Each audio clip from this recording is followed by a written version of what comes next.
Hey there, before you watch this video, I would highly recommend checking out the one that I made before about what I like in video games. Aside from offering some perspective on my approach to games, it also explains the general ethos of my analysis and will better prime you for what to expect from this video. Let me also tell you up front that I'm not particularly a fan of any Mario games, nor do I think most 3D platformers hold up all that well. Odyssey might be a contender for one of the best 3D platformers ever made, in my opinion, just because the controls are so tight and there aren't any frustratingly dated death mechanics to make it overly infuriating. But it also makes me realize that it might not even be possible to create a meaningful challenge around these type of controls that isn't unduly frustrating up to the point that you've completely mastered them, but I've gotten way the hell ahead of myself. The first time I saw the starting area in Mario Odyssey, I was unpleasantly surprised. This strangely flat, drably colored nighttime hat ghost village seemingly isolated in the clouds inspired none of the instant wonderment which I'd remembered feeling towards Peach's Castle or Delfino Plaza in Mario 64 and Sunshine respectively. It took a while for me to understand what I felt I was missing, and that thing was grounding. Each of those games quickly engrossed you into a home base setting that gave it an immediate sense of place and something like a normal state, which could then be contrasted by the actual levels. Mario Odyssey has two good reasons not to be that way, but I think it bombs the execution on both.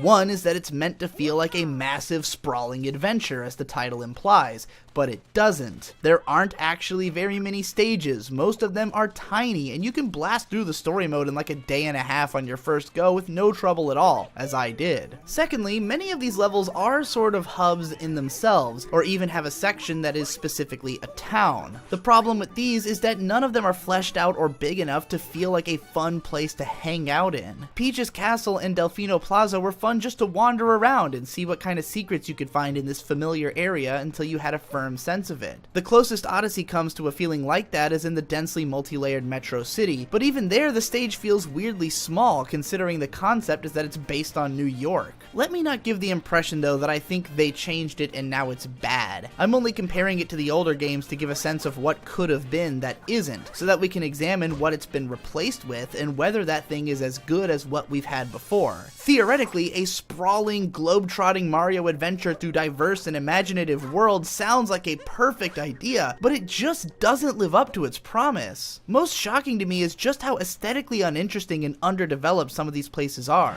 Cascade Kingdom is certainly the worst offender. Going by the name and certain dialogue, it should be noteworthy for its waterfall, but I hardly even registered the thing when I was there at first. It's not as though it's particularly large or visually noteworthy. It serves no apparent gameplay purpose and hardly takes up much of the level. The clothes you can buy at this stage turn Mario into a caveman, which has nothing at all to do with the waterfall theme. As far as prehistoric theming goes, there are some fossils around, I guess, and you can possess a T-Rex, but mostly this place just feels like a generic rock structure that you'd find in any random game. The dirt and grass textures are hideously ugly. Recent Nintendo games have repeatedly done this strange thing where they put a shiny, almost metallic sheen on everything that doesn't match the aesthetic of what it's being applied to. This combination of dry brown and bright green with that metallic effect is just garish in my opinion, as is the chaotic mishmash of design elements laid on top of it. We've got a fairly realistic environment, which the photorealistic T-Rex might have felt at home in at least, but it's also full of decidedly Mario enemy designs and bright flashing collectibles. The T-Rex is poorly rendered and animated and controls like shit, and the area which you can use it in is frustratingly small.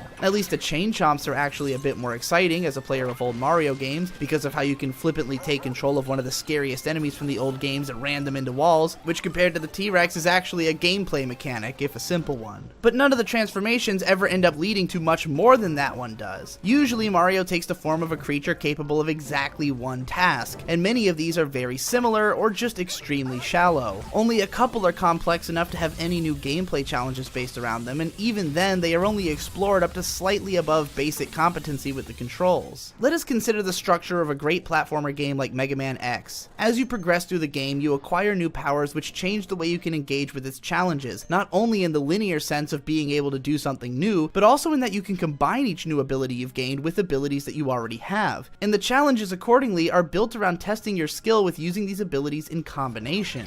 In Mario Odyssey, none of the new abilities gained by possessing monsters are combined with the ones that you already have, nor with each other. They are only useful in conquering the challenges built around those specific powers, meaning that you're essentially playing a completely different game when you're inside one of these bodies. This isn't a problem in and of itself, but none of those games is very fleshed out or interesting, nor are the mechanics particularly unique. Only a couple of them are even enough fun to play with or used in enough interesting scenarios to be remembered afterwards. So in light of all that, how can I still claim that Mario Odyssey is one of the best 3D platformers? Well, its baseline control scheme is one of the most robust in any 3D game, and there are no shortage of challenges which push you to learn them up to, again, at least a decent level of competence. Not much in the game is built to really push your mastery of the controls, but they are at least designed in such a way that a master can have a very different experience with each challenge than a less experienced player. The incentive to master the controls is less about being able to do everything in the game and more about being able to do it with style. This can be incredibly satisfying, and it legitimately takes a lot of practice to reach a point where you can pull off the really crazy movements. It is for this reason that I can, if nothing else, easily appreciate what other players love about this game so much. If you find these controls satisfying to play with and you have the patience to master them, the catharsis must be massive, but I am not that player. There are some video games which I have found myself compelled to play continually until reaching a state of mastery, because the baseline experience was already so satisfying to begin with. It isn't a tall order for me to spend a lot of time playing in those cases because I'm having fun already and just want to have even more fun. Other games I find are frustrating to play at a lower level of competence and only seem like they would get fun once you've already put in the work to overcome the learning curve. Historically, Mario games have been a lot more frustrating to master because of how obnoxiously they would punish failure, but Mario Odyssey is significantly less stressful in this regard. The only problem is just that I don't really think it's enough fun to throw myself at its tougher challenges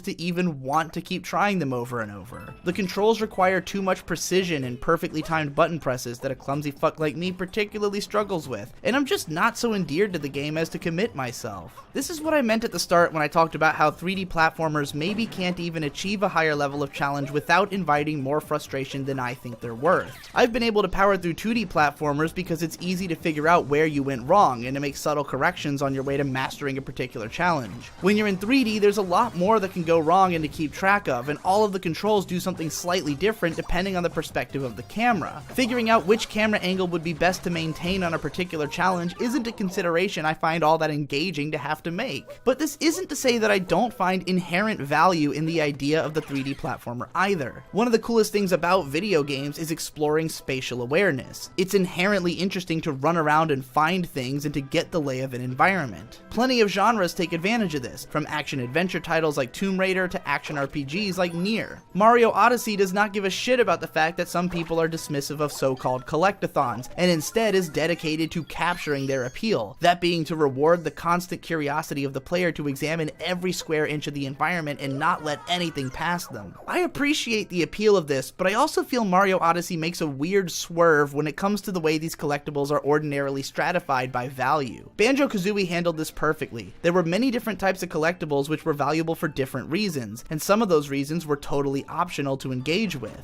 Mario Odyssey does have the two different types of coins used to buy things in the shop, and while the regular coins are so abundant that you can easily farm them, the limited number special coins in each stage make for a good optional challenge if you want all of Mario's outfits and ship trinkets. But these are the only things that aren't moons, which you acquire constantly. A lot of moons you'll get just for being even remotely observant of your surroundings, or even are just out in the open for no apparent reason. Others are at the end of more serious challenges, with the 3-in-1 multi-moons reserved for boss fights. I understand that Nintendo did things this way because they were going to require a certain number of moons for the ship to continue to each new level, and they wanted the game to be easy enough for children to beat, but they took it to a far-flung extreme where the value of moons seems completely negligible. I collected 250 moons to unlock the dark side of the moon level, meaning about 120 more than were necessary to complete the game, and I still felt like I'd never really been pressed into a real real challenge. If I were to come across a room that was giving me trouble, I can easily justify abandoning it for something else because I know that there are other easier moons all over the place. The game needed some kind of higher reward than moons that could only be obtained by beating the most serious challenges and which unlocks something useful. You could argue that some things are only unlockable once you've collected every single moon, meaning that you will eventually be pushed into those challenges if you're aiming for completion, but that's a hell of a lot of game to dedicate yourself to in pursuit of finding both a more meaningful challenge and a legitimate reason to conquer it. This brings me around again to the odd way that Mario Odyssey is structured. Lately, Nintendo has a tendency to break their games into a very easily completed main game and an elaborate post-game, seemingly so that casual players and children can have the experience of beating the game without getting stumped, while hardcore players can just go on challenging themselves for the sake of itself. It's kind of a genius idea, but for players like me who generally like to just play a satisfying story mode in a single go and not really push all the way to completion, it leaves the main quest feeling flimsy and unfulfilling. It was odd to me at first that this game didn't take something more akin to the Mario 64 approach, wherein you could unlock whichever levels you had enough stars for in each area as soon as you got there, and didn't necessarily have to play the levels in order because you could collect all the stars in one area first and ignore the stars in another. Instead, in Odyssey, you have to play the stages one at a time in order, with just a couple of parts where the game asks you to pick one of two options of where to go, even though you have no basis to make a decision about it since you haven't surveyed either one yet. In Mario 64, you might have had 3 stages unlocked and needed a few more stars to get to the 4th, so you picked whichever stage you liked the most to continue exploring for stars. In Mario Odyssey, you never have this option. That is, until the post-game, when you no longer need the moons from any particular level to make progress, but just a large number of total moons to unlock the secret levels. It was only at this point that I felt like I could just hang out in the levels I liked the most and collect as many moons as I might stumble across there without returning to levels that bored me, and with the bonus of a whole slew of extra moons having been unlocked by beating the game. It's almost as if the true game doesn't even begin until the game is over, yet the motivation to continue at this point is significantly lessened, on account of the fact that there is no longer any narrative stakes, nor the constant desire to see what the next level will be. I had enjoyed the game enough and felt shocked enough by the brevity of the story that I decided to go for the secret level, but the continued experience just felt like more of the same. I still think it might have been the most fun that I had with the game since I was able to just hang out in my favorite levels at my leisure for a while, but as soon as I actually reached the dark side of the moon and realized I was going to have to fight all those goddamn evil rabbits again, I lost interest in continuing. God, I hate those fucking rabbits. As boss fights, they're incredibly basic and easy, and as character designs, they are utterly repugnant. I'm sure the logic here is that they're supposed to be ugly and uncool because they're bad guys, but they're just repulsive. Bowser looks fantastic in this game, especially with his suave comb-over and tuxedo, and I love what they've done with some of the classic Mario baddies like the Goombas and their stackability, but most of the new adversaries are just god-awful and unmemorable. There are certain Mario designs which I'm always excited to see brought back and lightly transformed in new iterations, but I don't think I'd even notice if most of what appeared in this game ever got used again. At least the bear people are pretty cute, and the bounding mechanic is one of the most unique and fun to play with in the game, but even those guys aren't such a memorable design that they'd stand to become iconic in the way that a Yoshi or a Boo has been. Overall, the art design in Mario Odyssey is just a clusterfuck, and none of it particularly stands out. There was a huge missed opportunity here to take a more audacious multimedia approach in the vein of something like The Amazing World of Gumball if they really wanted to jam a bunch of different art styles into a single adventure. Hell, Yoshi's Crafted World already does a pretty good job of something like that, and is a lot of fun to look at because of it. Odyssey has its moments, like when you look out at the colored clouds surrounding Bowser's floating Japanese-style castle, or the pink magma and gradient fort creatures of the Luncheon Kingdom, but for everything like that, you get something like Metro City, which is populated by these fugly-ass Sonic 06 expats who for some reason are led by a proper goddamn Mario character that doesn't look like she belongs there at all, and throws the whole goddamn logic of the place into question. I'm really just shocked that NPC models this awful made it into a Nintendo game. Sound design in Mario Odyssey is likewise a bit all over the place. There are certainly some great and memorable tunes here and there, but also some repetitive and boring ones that brought the atmosphere of certain levels even further down from where the shiny sheen was already pulling them. Mario's noises easily became grating, especially for someone like me who can't stand to walk at normal speed and instead of constantly long jumping. I don't want to harp on this too much since it wasn't that big a deal, but my point is just that it's one more thing which wasn't as good as I know it could be and has been in other Nintendo games.